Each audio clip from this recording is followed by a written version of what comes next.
Yes, it is possible to communicate with animals. I've witnessed it, I've seen it. She can do it. And there's so many different reasons you might want to. We love our pets, always wonder what they're thinking. How can we better support them, especially if you detect a medical issue or maybe they're going through something? Here's one thing that I never thought of, and this is another way that she supports people: lost pets. Wow. Let's talk about that today. Holly Starr, she's an animal communicator and she's back with us. How you doing today? Very good. I never even considered what you do in regard to helping locate our lost pet and bring them home. Wow. Mhm. How could that work? How does that work? Yes. Well, so it's just like any other animal communication topic. You connect in that same exact way. This lost animals are a specific challenge because the more time that goes, the further they get from home, the more scary things they encounter. So you're now talking with a pet that is fearful, anxious. They don't know where they are. A lot of people Hmm. want them to be able to read the street signs, and say, I'm on this street. And that just doesn't happen. So it presents a unusual challenge when communicating with them because messages can become muddled, and we are now trying to locate an animal that we don't physically really know where they are. So it's an interesting topic. So I'd like to use today to just kind of guide people through what they can do to help that communication be as top notch as it can from their pet. Such an uneasy feeling that you bring, but it's the reality. A pet is missing. Your member of your family's gone. And then to think that they're out there somewhere and you don't know where they are.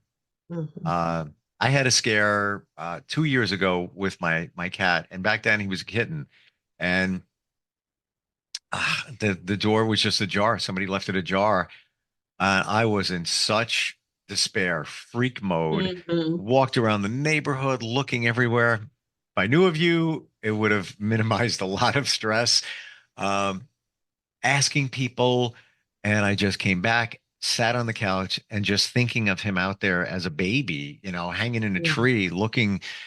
And then I heard I'm like, what was that? And he comes walking from the upstairs to the downstairs. Apparently, he was in a closet, and Yeah. trust me, I looked everywhere. And since that day, always triple checking the door. But I'll Yes. admit it, I'm a grown man. I was crying. I was just Oh, despondent, yes. just walking around, just and like, again, thinking they're out there, and it was, early fall, so it's going to get chilly at night, and just, Yeah. but in that if we did that situation over again, is it reasonable to think I could have contacted you and maybe you would Mhm. have given me some insight where he may be? Yes. Yep. So first off, you are not the only person that has done that. Oh, I know. We have to like strip our closets clean to find them sometimes. Um, so yeah, so in that instance, if you had called, I would have been able to feel the darkness around him, and then also when they are inside of some type of space, I can usually feel like, okay, they are confined. And with a closet being so small, I would have felt that as, these are walls. It's a dark room, walls. He doesn't feel stressed because anxiety wasn't there because he's home. That kind of stuff. And so that would have cued us into, okay, he's either hiding somewhere in the house or he is right near your house and, even under the porch type of situation. Uh, um, how specific can you you get with that. Let's say, just use my cat Rocco as an example. Here we are in that situation. Um, would you know that he's in the home potentially? Would you know he's in the area and safe? Well, and every situation is different. Every animal is Yes. different. There's everything is different. But yeah, and sort of as a baseline in doing this kind of work, what do you think could have come back? Yeah. So a lot of times I ask, how did you get out of the house or why did you leave? And so in that situation, I probably would have received back either, what do you mean? I'm scared of the outside. I didn't go outside, like stuff like that. That makes sense. Like, Yeah. what are you talking about? I'm in a blanket right now, feeling Yeah. great. What are you talking about? What time is dinner? Come on. Uh, Amazing that you can do this. Now, uh, what about those strays? The maybe Yes. a feral cat. Even, move this over to the side. You adopt a cat, but you don't know its history, and you want Mhm. to better support them. Maybe there's some triggers there. Tell us about all that.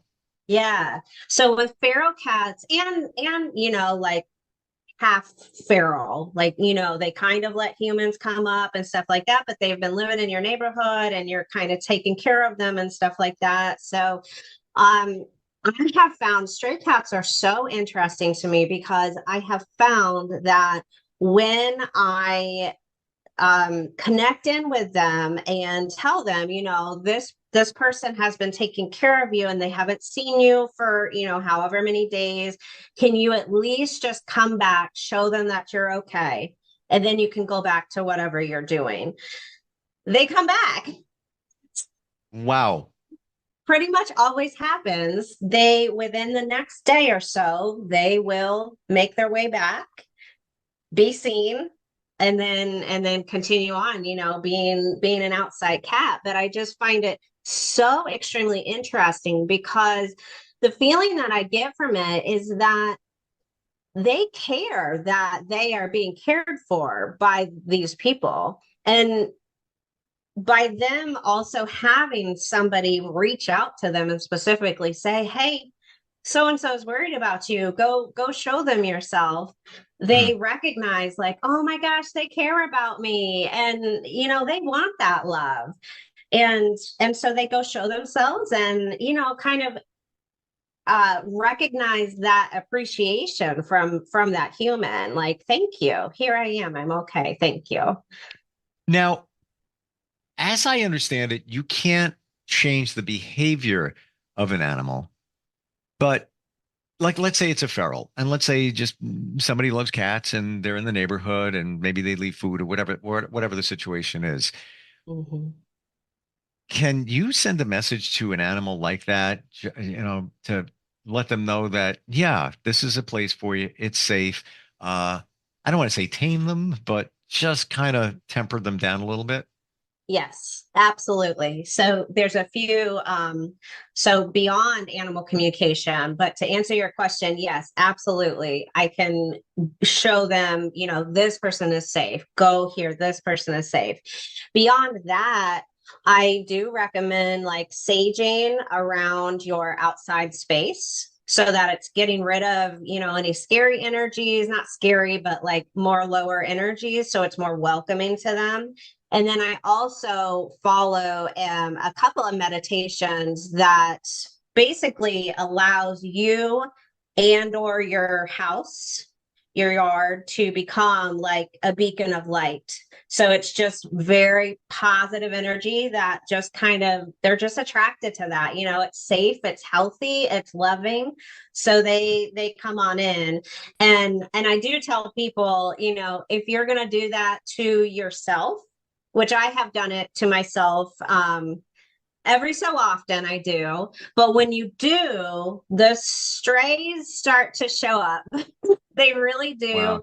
You'll be out driving, stray dog, and so I tell people, do this at a time, if you are super stressed in life, don't do it. Because if you are going to open yourself up like that, they are going to come seeking help from you, and you need to be able to stop your car, stop what you're doing, get out and go help the dog. And it's inconvenient, it truly is, but Wow. they need help. So when you are in that place in life where you can, I highly encourage you to do that. People can reach out to me for those meditations on that as well. You run deeper than I thought in terms of energy, and you mentioned saging. Thank you for the reminder. I'm overdue. This place needs a sage. Just keeping it clean. In terms of energy, interesting. Interesting that we recognize that, and for others are looking at us, look at those two woo-woo people. What are they talking about over there? Everything is energy. It's been proven. Some dude, I don't know what's his name, Einstein, uh, brought that to the forefront many years ago. People weren't listening. We're all energy, and sometimes that energy can get negative. Sometimes the energy can get bad, and who better to understand energy than an animal who doesn't have to worry about paying the rent, Mhm. cell phone bill, social media, and all of that. All they do is focus on you and life and energy. And that's, I believe, that's why this works so well, because they're able to pick up on what you're sending in terms of energy. And Yes. for that to work also, it's been said you need to be grounded. Who better Mhm. grounded than a creature with four paws touching the ground and no shoes? You know? Yes. And so, beyond animal communication, you can also just use the energy and your intuition to find animals as well. So, for Hmm. example, there was I used to drive a certain route within every single day, and I knew that I had seen stuff on Facebook saying, this white dog is around this area, and I was like, oh, I'm driving around here anyways. I'll tune into that and see if I can feel the dog. And I knew about where people were looking, and the energy told me, like, no, they need to pull back more. It's further down the road, it's further down. And so next time I went out there, I was specifically watching for the dog right around that area that was said, like, go back that way.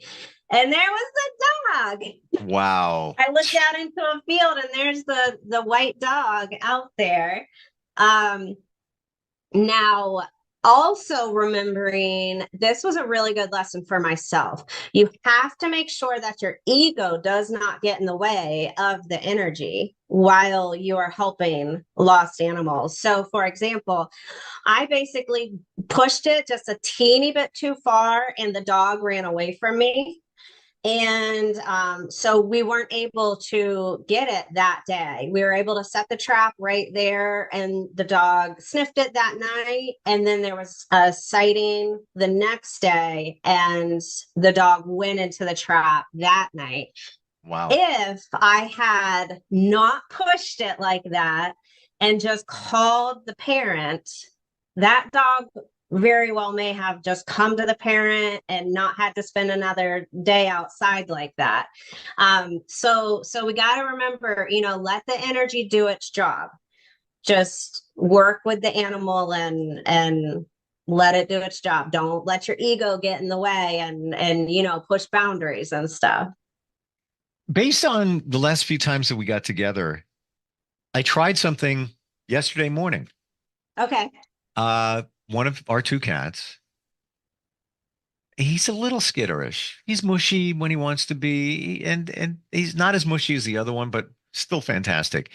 And it was in the morning, and I'm talking to my daughter in her room, and he's, kind of meandering. He jumps up on the bed, and he's, just kind of like doing his thing. And I mentally sent a picture to him of me petting him and being very friendly and loving him up and everything. It wouldn't have been more than maybe 3 seconds. He turns and he walks right over, and I'm just petting him more. Oh, it was all good. He actually stayed extended period of time. Then I think he was hungry, so he's waiting for something to eat as well. Um, he jumps off the bed, and I said to my daughter, I said, I don't know if you see what just happened there. She goes, yeah, it was kind of weird. I said, I mentally sent a picture to him that I was going to pet him. We were going to be extra loving and sweet and nice to him. And now she's working on that. Nice. And Yes. I've done it before, even with my other cat and my dog. Mhm. Many can say, be skeptical. Oh, it's just a coincidence, whatever. It's happened regularly too many times for it to be a coincidence. Yes, yes. And it's not a coincidence. That is animal communication. And what you're also doing is basically, so animals have very sensitive energy. So if we just go up to them, we're basically like barging into their energy. Some animals are okay with that, but those more anxious ones or skittish ones, or just, physical touch isn't their top love language, those guys are going to be like, whoa, personal space, please. So what you're doing with sending that mental image is basically preparing them, like, Hmm. I want to do this. Can we do this? And him coming up to you was him saying, yes, come into my energy. Yes. Yep. So it's, you got to ease into that into that space sometimes. Yeah, it's it's amazing how that works. And my for my next trick, uh, when I'm having people over, I'm going to send a message to them that they are safe because we don't. I Yeah. think I shared with you one in particular, the mushy Hmm. one. Um, he would be totally fine walking out and seeing people and getting pet. Who wouldn't? Um, but just having people around and different voices and everything, he's still I don't know about that. Exactly. And I didn't think of that a couple of weeks ago when I had some people over for a gathering, and I should Mhm. have, because I guarantee he's very receptive to everything. He probably would have in a heartbeat come out and waited for to get pet. I'm Yes. still intrigued that you can send a message to a lost animal where you don't even know where it is, what it's doing, and do you need a picture for that as well? Like somebody show you a picture on their phone or whatever it might be. I prefer one, especially in that instance. I can absolutely connect with them without a picture. It's just a more confident connection if I have a picture. Hmm. If I don't, I just explain the energy that I'm feeling, and then we go in just a little bit slower so that I can get adjusted to who I'm talking to and everything. So yeah, it just takes, I don't know, teeny bit longer to get in there. Woo woo alert. Do you think by looking at the picture, it's my belief, and I've witnessed this in many different ways, that even a picture has an energy imprint. Any picture you look at, there's the energy of the person or being within that. Do Hmm. you think that you're able to connect with their energy better because you looked at that picture based on, the energy coming off of it? That very well could be. I've never thought about that, to be honest. And so when I look at the pictures, I look into their eyes and then I start to feel their energy from there. And it can be very instantaneous. I Mm. look and I feel anxiety, or I look and I feel a very social outlook. So yeah, I would probably agree with that statement. Yeah.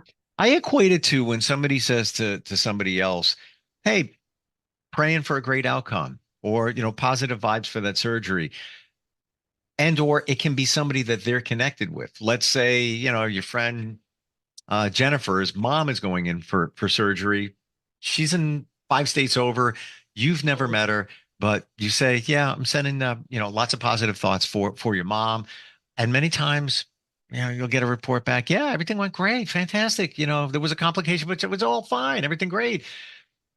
Do you think it's it's the same thing Yeah. that we're sending positive energy and you're able to connect because you're mentally connecting Mhm. with the person of the pet and it's somehow it's getting transferred to the pet? Yes, yes. The energy of the person matters as well. I have been on within sessions where the client was interrupted a couple of times, or just for some reason seemed disconnected, and it everybody needs to be in the conversation. So a lot of times, like if somebody is possibly going to be interrupted, I just like to reschedule because I'm like, this is we have to have the highest good for your pet in mind here, and that means Mm. our 100% attention. Wow. It still blows my mind. And the last number of years My getting better. mind too. It's like, you like shock yourself when you find a lost pad or something happens, like that? Yeah.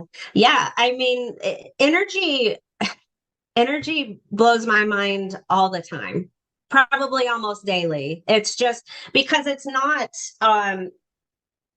energetics are not physical. It's not your brain. So your brain is saying, I can't see this. So how is this happening? But when you look at the energetics, it makes sense.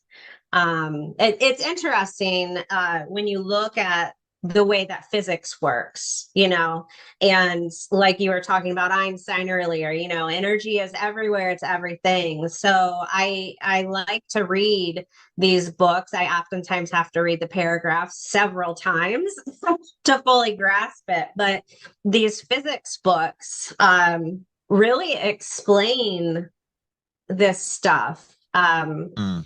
quite well. I mean, they are showing, this is the way that our world is made up. Yeah. Yeah. And I think we're finally opening up to it a little bit Mm, more.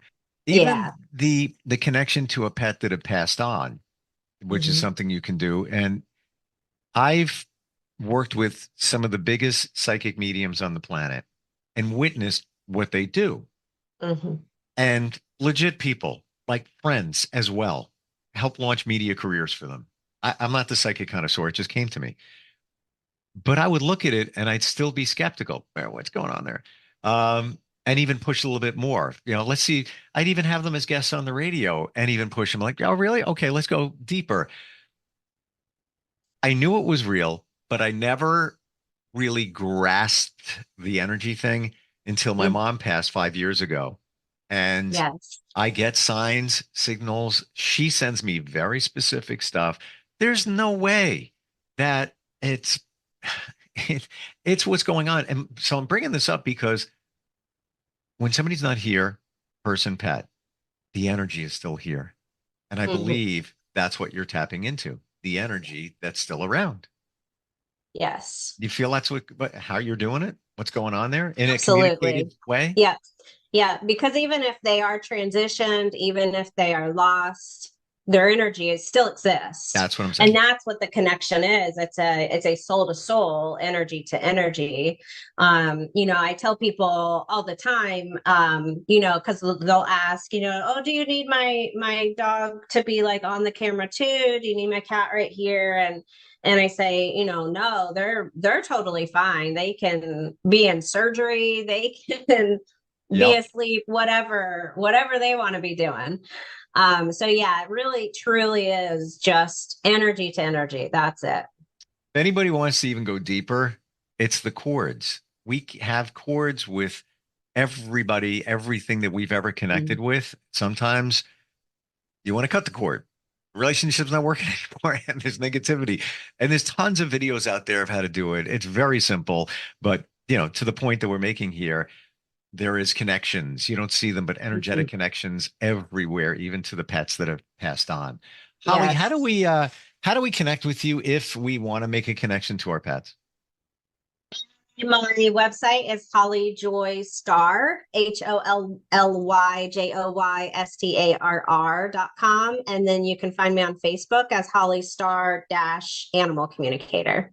Looking for answers from your pet? It's right over here. Holly, thank you so much for being here today, and Thank you. refresh that you run deeper than I ever thought in terms of this energy thing. But it basically explains how you do what you do. I appreciate it. Yes. Yes. You're All right, welcome. we'll talk soon. We'll be right